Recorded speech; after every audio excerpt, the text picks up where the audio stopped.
In today's video, I'm going to teach you how to uninstall Claude Desktop App. We'll walk through removing it completely from Windows, keeping things simple and clear. First, make sure the app isn't running. Close any open Claude windows as you normally would. Some apps continue to run in the background, so we'll double-check. Open Task Manager. Press Ctrl, Shift, and S key together, or right-click the taskbar and choose Task Manager.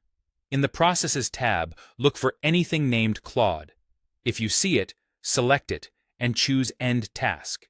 This ensures the uninstaller won't be blocked and prevents background processes from hanging during removal. If you don't see Claude in Task Manager, that simply means it's already closed and you can move on. Next, open the Windows settings so we can access your app list. The fastest way is to press the Windows key +I, or click the Start button and select the gear icon if you see it. In Settings, go to Apps. On Windows 11, choose Installed Apps. On Windows 10, this page is called Apps and Features.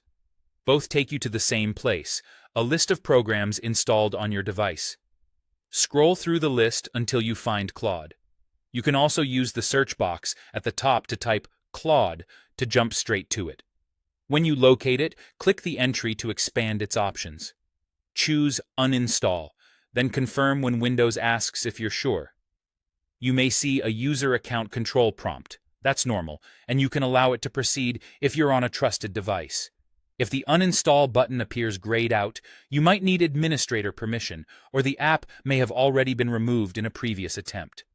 Follow any on-screen instructions from the uninstaller. Some uninstallers remove files silently, while others show a short progress bar.